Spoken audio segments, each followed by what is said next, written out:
What we're doing at Layer 2 is we're trying to accelerate the adoption of decentralized finance by sort of opening up access to the everyday mainstream investor. DeFi is a very complex area to be involved in.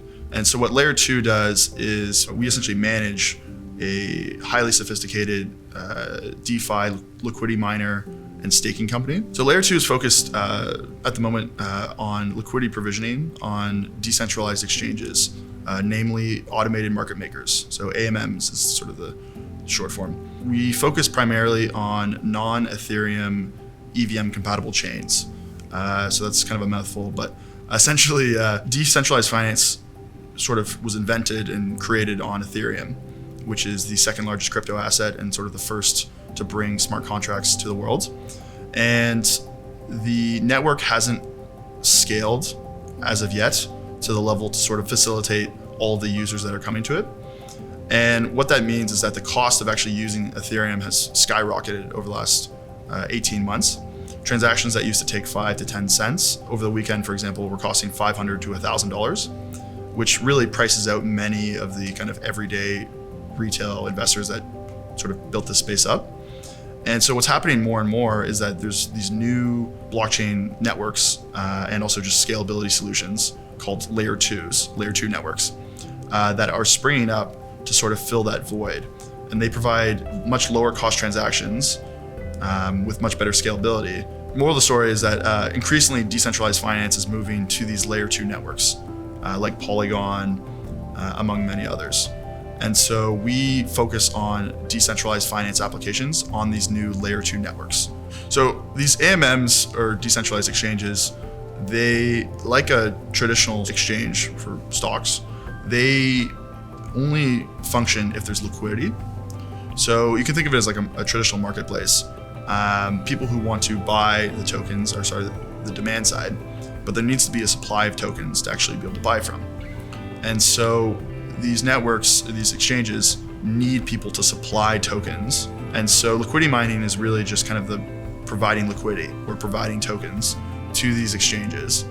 In return, you earn a fee for doing so. Typically, these exchanges are sort of new, and so they'll actually give you tokens in their underlying exchange as well for being an early liquidity miner.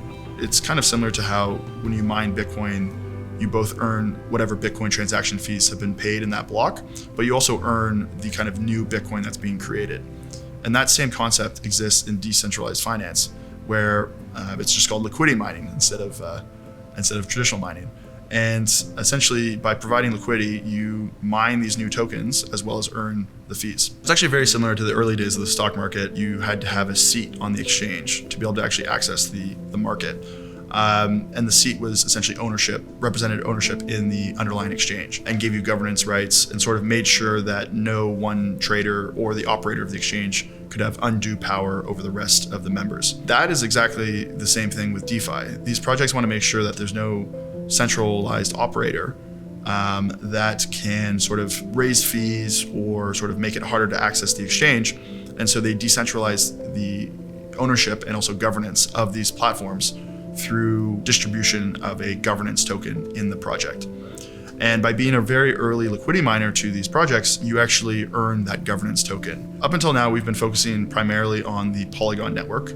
The co-founder of Polygon, Sandeep, is actually on the advisory board of Prophecy DeFi. We focus on Polygon because it's the dominant Layer 2 scaling solution for Ethereum. And so as of right now, we think it has the most opportunity. And from there, we've been selecting sort of decentralized finance applications that are the most promising and growing the fastest. So projects like QuickSwap, DinoSwap, and it's kind of, we do sort of two levels of analysis. First, it's just the sort of the business and sort of tokenomics analysis.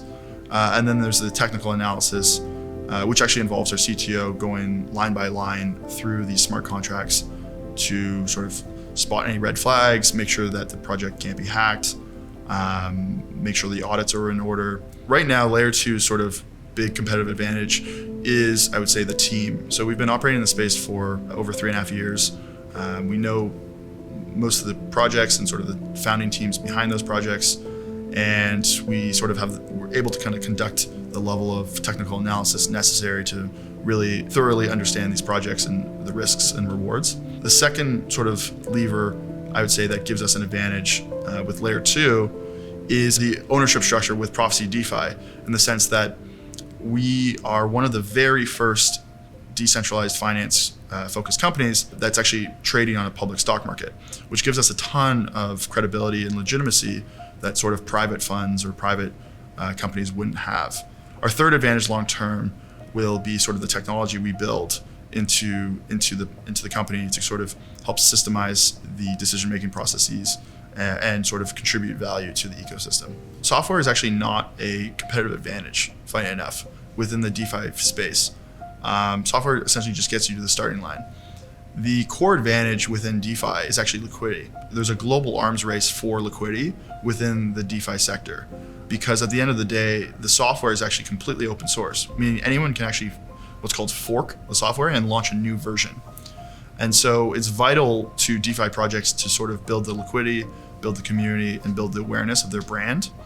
And that's why I think it's another core advantage of Layer 2, is that by being sort of a public company with Prophecy DeFi, we can provide that awareness angle that other sort of partners can't.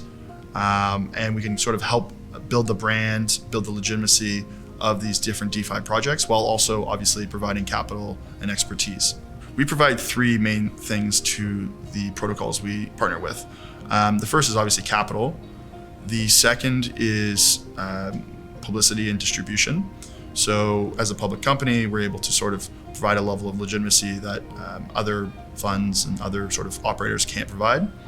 And then finally, third is just kind of expertise. We've been operating in the space for 3.5 years. We have quite a level of expertise and knowledge in terms of tokenomics, and then also on the technical side. And so we also help advise these projects. So yeah, those are kind of the three core value props that Layer 2 provides. So we spend the majority of our time in sort of research and technical analysis.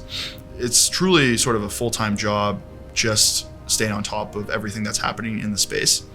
And if you sort of can be someone that does stay on top of the space and sort of has been operating in the space for multiple years, then you can identify sort of the best opportunities and figure out sort of what ecosystems you want to be a part of long term, sort of like what we've done with Polygon. I think the core vision of Layer 2 is to become this kind of Berkshire Hathaway of DeFi.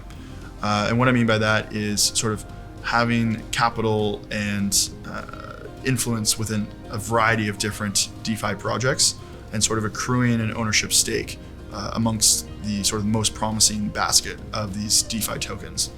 One of the core advantages of Layer 2 also is that we focus a lot on thought leadership. DeFi projects are really looking for operators and partners that are engaged with the crypto community and can sort of bring exposure and awareness to their projects. And so something that we focus on a lot is building out our thought leadership within the crypto space. Whether that's through podcasts with DeFi Decoded, which is our weekly podcast I do with Alex Tapscott, to sort of research papers that I'm working on with the BRI, being active on crypto Twitter, and sort of being engaged with and helping educate everyday investors on the DeFi opportunity.